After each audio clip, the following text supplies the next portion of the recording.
Yo, what is up, guys? We are back with another video, and this is the inner hoops. What the fuck? The inner game of hoops by noon. I was distracted by the fact that it has a asterisk right there. Anyways, during my lunch break, I saw this video. Watched like 1 minute, and I was like, "Ooh, this is like a work of art." I could already tell. So we just gonna hop right into it. Concentration and mental toughness are the margins of victory.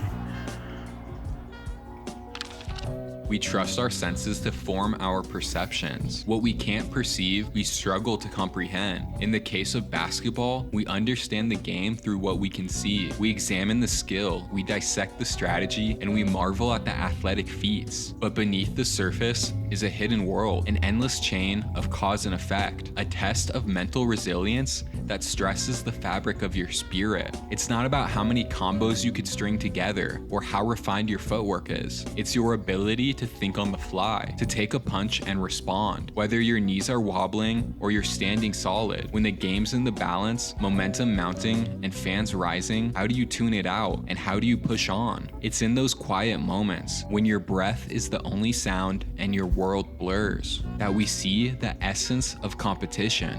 The iron sharpening iron, the mutual improvement, the individual with strength to push that boulder back up that hill. Even though they watched it roll all the way down only seconds earlier, the lessons are everywhere, in defenders contesting shots despite giving up 30, and in shooters rising up one last time after watching it clink off the rim all game. Hundreds of nuanced principles to take and apply, but they're all tied together under one theme. Haymakers never win belts, counters do. When I heard that, I was like, oh yeah. I gotta pull that up for y'all, cause the inner game of hoops, bro. My main channel, one of the main points I be hitting on is mentality. I like to say money, mentality, and muscles, but emotion shit. But nah, the mindset's a huge thing, especially when it comes to hooping. Because those low IQ players, for y'all, this video is for the hoopers. So if you aren't a hooper, you could stay. Shit, we will appreciate that. But for the hoopers, we gonna be talking. You know, when you go to the park and you play with those that they obviously don't do basketball. If you ask them to name 3 NBA players, they're probably going to say LeBron James, Curry, and Michael Jordan. But the low IQ players, it shows because they don't see the game in a certain way. Fuck if they... Oh yeah, it's 3 minutes and we just... Fuck if they don't know how to ball handle, if they can't shoot, they can't pass. The low IQ will show. Because if someone's a high IQ player, whether they know how to play or not, if someone's a high IQ individual and they're on the court, they're going to have some impact. But let's just hop into it. It's not the critic who counts the credit. Fuck. Unabashed self-expression makes you a target. It's a freeing force, granting you the full range of movement you are ultimately capable of. But oftentimes, it makes you loud, it makes you stand out, and it makes you different. No matter what they tell you, most people don't like different. No one knows this quite as well as Russell Westbrook. The Brody only ever knew one speed, and he only Oh man, when I first started watching basketball, I loved Westbrook. Bro was athletic as fuck, aggressive as shit. Like, Not many hoopers are like that. Never knew how to be one person. From Prime his days Westbrook. in Westwood to his time in the Mile High City, he's been Russ, the high-flying, deeply intense, authentic individual. But that came with its own challenges at every turn. In his early days in Oklahoma City, he was torn apart on talk shows for his high-speed play style. Pundits wondered aloud if his untraditional approach for a point guard would eventually be the anchor that tied the young Thunder down. As his What? What are you talking about? Y'all niggas tripping. Westbrook was that was the player, for y'all that didn't know. But Westbrook goated because he was never really a shooter. He was a slasher. And especially in times where shooting was popping off, Westbrook, I mean, you could say his prime was in OKC, but age-wise, the time he spent, no, kind of, his prime was in OKC, but regardless, Westbrook, not being the best shooter, stuck to his game, and he did it well. And, you know, when he tried to force shots and force things that weren't his shots, that's when you get people calling him Westbrook. That's when he gets traded, and, you know. On-court persona grew, so did his off-court confidence. No, He started Westbrook was debuting goated. eye-opening outfits, the kind of ensembles that looked straight out of a highbrow fashion show. Westbrook's goated for different reasons. It didn't have anything to do with the games, and it didn't relate to his performance in any form or fashion, but it stood out, and Russ was already doing too much for their liking. At first, they critiqued his game. They called him a ball hog, reckless, but soon it was about him. He wasn't a team player. He was selfish. It was the problem. There was room for fair critiques, but the vitriol washed away any semblance of nuance. It wasn't about Yeah, I don't think you could have. Oh, look, a young DeJounte Murray. We miss you, but, you know, do your thing. Westbrook. Fuck, I forgot what I was going to say. Sorry, for guys. fair critiques, but the Oh, vitriol yeah. I don't know what they were talking about Westbrook being selfish. Westbrook was always getting good assists. He was that second player, but he was the slasher and the second scoring option. I don't know. I never thought of Westbrook as a selfish. Maybe sometimes he rushes and forces shots, but, you know, there are times where slashers are gonna get that tunnel vision. Ja Moran does it. Westbrook, fucking our rookie. I mean, y'all aren't Spurs fans. Castle be doing that. vitriol washed away any semblance of nuance. It wasn't about calculating observations. It was about sound bites, the machine, the comment sections, the clickbaiting posts. They didn't want to discuss him. They wanted to tear him down. Of course, none of this stopped him. Westbrook just kept marching through it all, putting up numbers that dwarfed 99% of players in the history of the game. Only You know, Westbrook, he was the first to drop a triple-double for a whole season.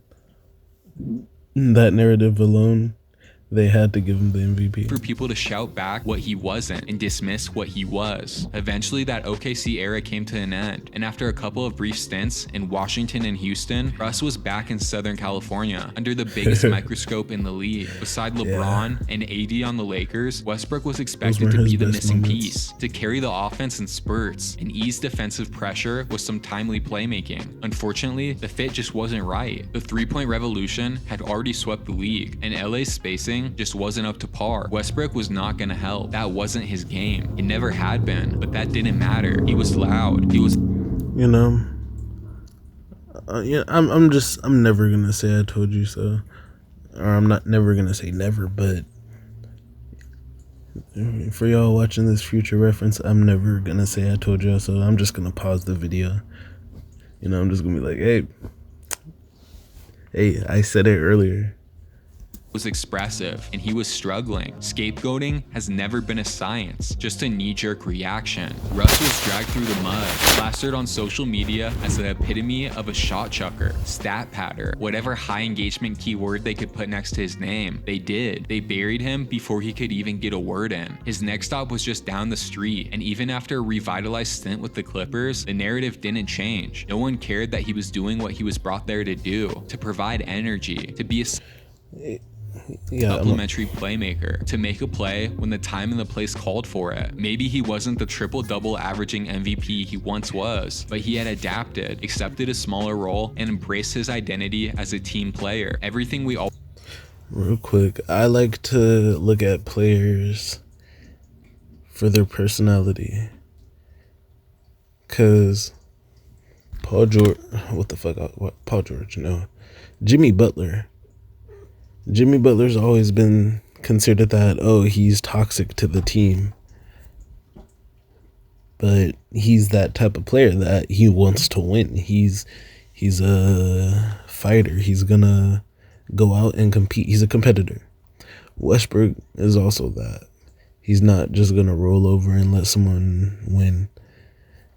Those are the type of people you need on your team, and that fight, that willingness to never give up, that even though we're down 20, we're still gonna go at their throats. I don't know. That's a lot of grit, a lot of griminess that people don't play with in basketball these days. And as a hooper who played football, then went back to hooping, I see how a lot of basketball players are really soft and don't want to try and don't want to play, and that's the problem with the NBA these days. Fuck. always beg aging stars to do, but giving him a tip of the cap would have been too much. Thankfully, the best basketball player in the world is smarter than we are. Jokic had always been a Russ fan. He was coming up in the league when Brody was rewriting the record books, and through all the flaws or rough edges, the Joker saw the effort, the unselfish motor, the unending energy. He wasn't interested in what Russ wasn't, he saw what he was, and he knew how valuable that was. A lot of people scoffed at the move, but here we are in March, and it's been a match made in heaven. Jokic and Westbrook have developed a rare chemistry, and as a result, the Nuggets found that energizer they've needed so badly. Whether it's timely, I love to see that from Russ. Like, Westbrook, great guy from what I've seen from post-game interviews, how he's behaved in situations. Bro's a father, you know? So, like, I love to see that he hasn't had any major injuries. Like, yes, he had that ACL, but he bounced back from that. Look, I just want to see him win a ring.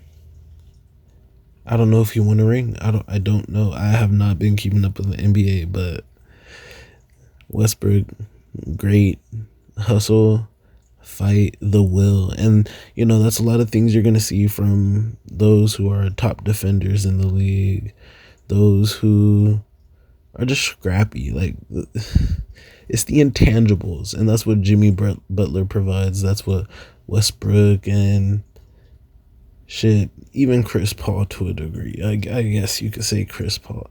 Like, there's certain things. I don't know. I don't have good examples at the moment. I don't know what the landscape of the league is like. Fuck. Last time I seen the league for a full season was 2020. I'm looking at it now. Everything is different. So I'm just getting a little used to it.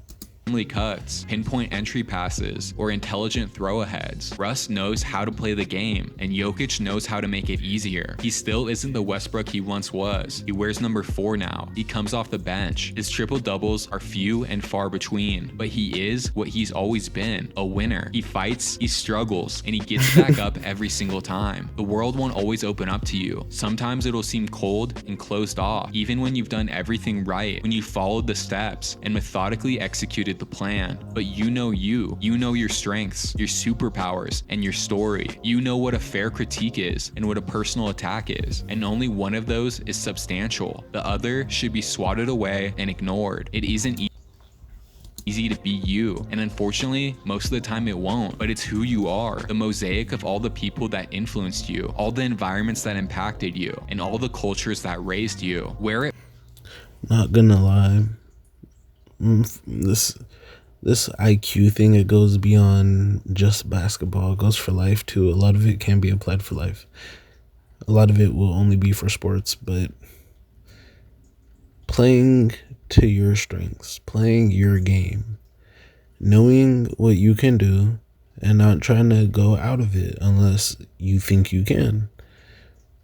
You know what I mean? Like, if you know you're not a shooter, Don't go out there and just start chucking threes. Don't shoot contested threes.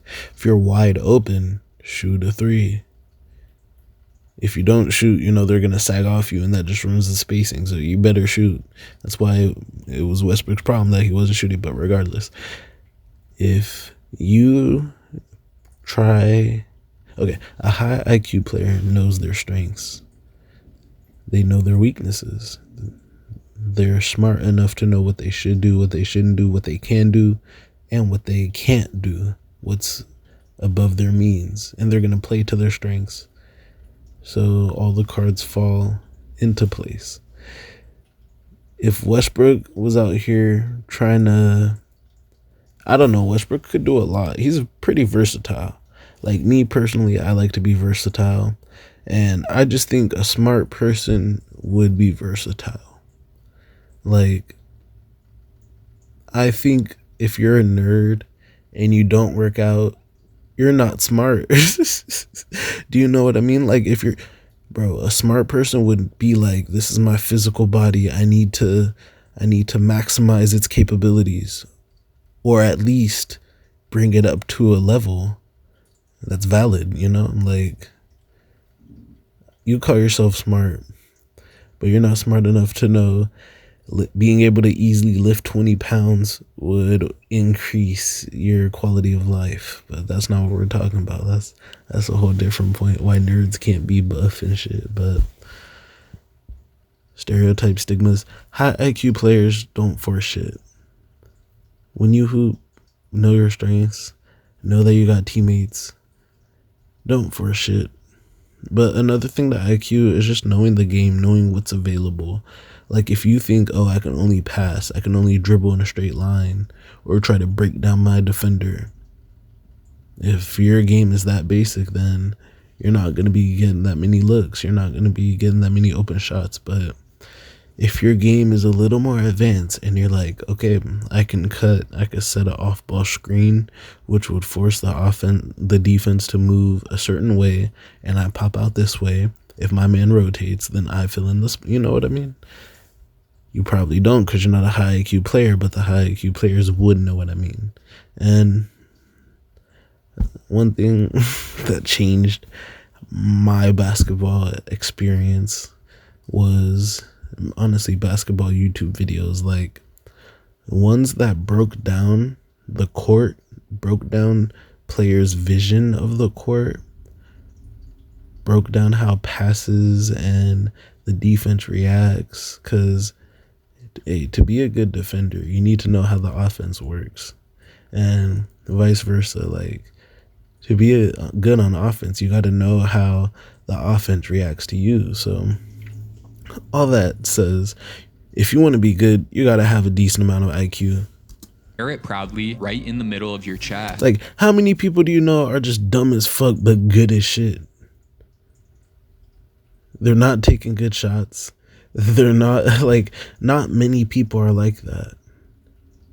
It's either luck or they're skilled and blessed, Like, not many people are like that. Most people that are good at basketball either put in the work and just get up hella reps to where their form and moves are just clean. They're genetically gifted to where they're freaks in nature, whether athletically or just physically,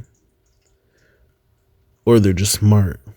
They're just smart and they know how to work the game like chess, and it's beautiful when that happens. And when people have all three of those, you get someone like Jokic, and he breaks the league a little. And when someone asks you why you chose to be brash, bold, or brave, just ask them that iconic 2-word question: why not?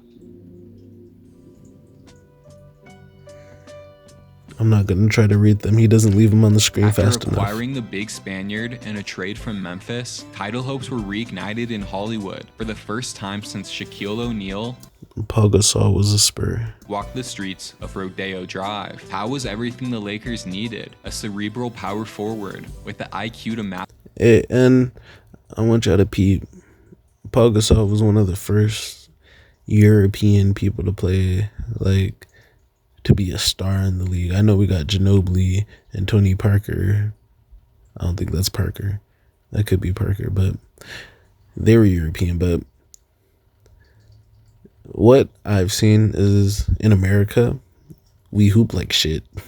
Like, yes, we're really good. Okay, we hoop like if we're playing 2K and we got the sliders up.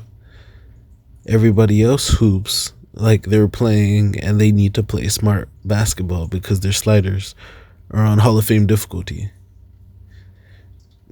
So people are passing. Like in an NBA game, each possession, you're probably going to see 3-5 ball passes. You're going to see 3-5 passes. People are going to be dribbling, pass, cut, get a shot up. But you're overseas, pass, screen away, pass, cut, nope, cut, okay, hit the cutter. Cutter can't get a shot. Paint's congested, so he passes out. Screen, drive, hit the paint, pass out, open shot, bam. And all that movement, the ball movement and the teamwork and the team chemistry leads to beautiful basketball, beautiful scoring, easier. It's easier for the team. But in America, we like to see people drop 30. We like to see people drop 50 a night. Hey, that's why overseas, when you hear people are stars, it's crazy because Luka doing what he did in the setting he was at, still working with his team and working with that European system, crazy. But then he goes to America and we see how he's just a star. He can be that selfish baller if he has to. But between all the European players we've seen, we see a little more willingness to have that team chemistry, passing and ball movement. Shit, they be leading the assists. And all I can say is, come on, America, we gotta really fix our shit. But then again, with the whole AAU ball, the highlights, the mixtapes, all that, it's easy to see why this happened. But in return, America, USA basketball's offensive skill has gotten ridiculous. Back to the video. Mastered the triangle in days, the skill to drag bigs out of the paint, and the quickness to hang with anyone. Together, LA's Spanish-speaking duo tore through the Western Conference and set up another chapter of the league's most iconic rivalry, Lakers-Celtics, with yet another banner on the line. All the headlines were on Kobe and Boston's Big Three. How would the Mamba surpass himself and take down this triad of superstars? But those who knew the game understood it would come down to the front court battle. With Andrew Bynum injured, Powell had to slide down. Managing 0.8 kg and the bruising Kendrick Perkins was tough for any five, but Powell wasn't even one to begin with. Still, he was a professional. Gasol played his game, beating Garnett with crafty footwork and even one iconic poster. But Boston... Oh, God. Oh, God. Speaking of beauty of basketball, post work, when someone be backing down in the post, they got that nice footwork. They hit a fake, person falls for it, and then they do that step through and a shot. Oh, my God. Making the person look goofy, making them look silly, and you're using every option you have available. It's legal, no travel. Oh my, like, guys, when basketball is beautiful, it's a work of art. And if you haven't seen beautiful basketball, or you're not even aware to understand, I feel bad for you. And it's not really anything you're missing out on. It's just like, there's a different type of appreciation for the game when you can see it through a high IQ. Not trying to be like, oh, I'm better than y'all niggas or I'm smarter than y'all, but there are those that understand and those that don't. There are those that are hoopers and there are those that aren't. And there are people that are way fucking smarter than me that break shit down and they can see the game 5 steps, 7, 10 steps before me. And I'm just like, okay, dude, I inbounded the ball and you already knew where I was gonna, But footwork, post, playmaking, that's fallen off. And realistically, playing in the post could be the move because everybody's trying to shoot threes. Imagine you're just in the middle and everybody's cutting and rotating and just moving around you trying to get open for a three. They're getting screens. It's going to be like you're the sun and there's little planets around you and you're like, which planet is going to pop off today? Like, I don't know. If you want to be a selfish baller, you can be a selfish baller and get those numbers up. I'm just saying, like, there's so many ways to be good but still contribute to the winning of the team. I don't know. Had a plan. They didn't buy into LA's. Oh yeah, post footwork, post gameplay. A lot of people don't be banging in the post no more. Like, big men aren't big men as much. Like, you will see maybe 3 post ups a game these days, but it's not as often. And watching 2 just freaks of nature go at it, trying to force a ball into a little basket and the other guy stopping them. Something about it. It's it, you know? And me, when I'm hooping, oh my God, I love to hit a little fadeaway bank shot. Then people are like, oh shit, he could shoot a little fadeaway and he could step through for a layup. Then you fake the fadeaway, step through for the layup, got them looking goofy. Then I'm just, okay. His makeshift front court. Powell was skilled, sure, but they believed they had found a hole in the armor. He'd get his picturesque post hooks and exciting passes, but he was gonna feel it. They'd bump him, push him, get in his head, whatever it is physical. Maybe not in game 1 or 2, but by the end of the series, they'd wear him down. Then they'd feast in the paint. Turns out it was a hell of a plan. The Lakers put up a fight, but by game 6, the tank was empty. LA was blown out in TD Garden, losing to their oldest rivals with everything on the table. It was a devastating blow, the kind of national loss that stains reputations and muddies accomplishments. But the only direction is forward. Better to turn the page than obsess over the paragraphs you've already read. Howe sat with it after the season. He saw the papers, he heard the noise, and beyond the frustration, there was a necessary honesty. These people weren't right. They didn't know him, what he went through, or how he prepared, but they weren't wrong either. Gasol wasn't ready for that rugged style. It wasn't his game, but it stood between him and validation, between his goals and his legacy. He wasn't crazy about the circumstances, but they were the circumstances. You could only control what you can control and adapt to what you can't. So he went to work. Oh yeah, and Paul Gasol's brother Mark Gasol was in the league, and dude went crazy for like 3 seasons from like 2015 to 2017. I don't know. Who remembers when Mark Gasol was good on the Grizzlies back when they had like Zach Randolph and Michael Conley? Work, adding 15 pounds of muscle, finding a new passion, and kindling a new fire. 2009 was different. The Lakers were angry and direct. They wanted a ring. More than that, they wanted revenge. But fate intervened. KG's injury kept Boston from the rematch. LA took care of Orlando in the finals, bringing a championship back to Southern California. But there was still one box left to check. The rematch they envisioned from the moment the final buzzer sounded in 2008. They wanted Boston. If that meant going all the way back, then they'd go all the way back. And they did. After marching through the season and playoffs, Howe and the Lakers were back in the finals for the 3rd straight year, staring down the same Celtics that humbled them 2 years prior. A grueling duel that went the distance. Gasol moved differently. He knew the rules. He knew his strengths and his weaknesses. Finesse wouldn't cut it. He had to fight. After a Game 6 win tied the series, he had one shot, 48 minutes to rewrite reputations. If it took sweat, he'd leave his jersey drenched. If it took heart, he'd wear it on his sleeve. And if it took blood, he'd paint the court red. He was entering the Coliseum once again, and he had fought. Okay, and that's that hustle. That's that type of fight that, of course, you don't just want to, like, you would not want to play with someone that's hooping like that in the park. But you want to have a decent amount of competitiveness. If you're playing with someone that doesn't want to win, there's a lot less fun to it. You know what I mean?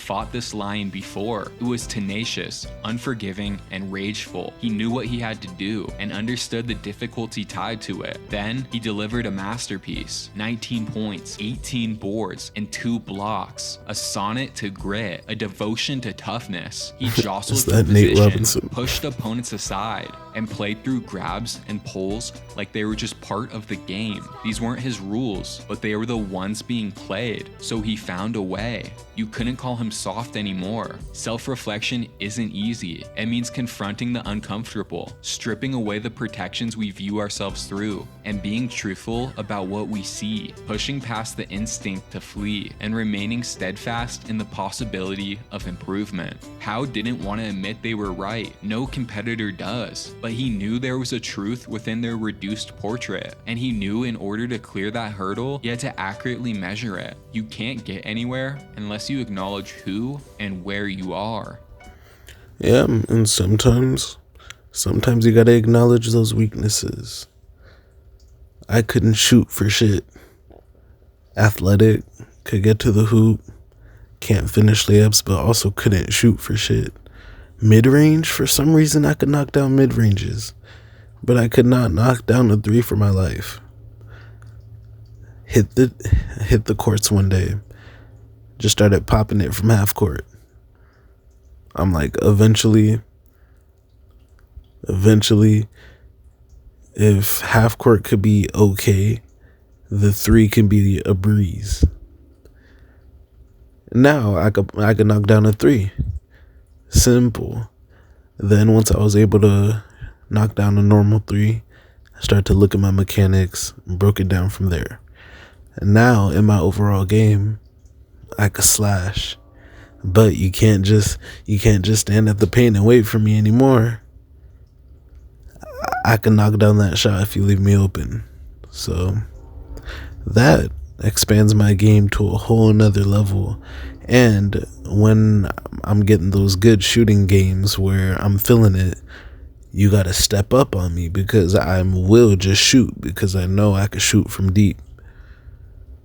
So there's a confidence behind it. There's a certain mentality. And once that confidence opens up this also goes for life. Like if you don't think you could do a YouTube channel, you don't got the confidence for it, you're never going to make that first video which shows you could really do it. If you don't got that confidence to shoot that 3, they're not going to step up on you. They're going to sag off. How is a slasher going to get to the paint if you're sagging? I'm going to want you to step up on me so I could blow past you, get that first step, and then the paint is easy. It's all mine. But can't do that if you don't got the confidence to even try to shoot. If you try to shoot a 3, even if it's contested, they're going to respect that and they're going to step up on the next shot, whether make or miss. Now, if you miss 3 in a row, then, you got to show your skills in a different way. But that goes to say, look at your weaknesses and try to improve them. Even if it is something crazy as, oh, I can't shoot, so let me step back from half court.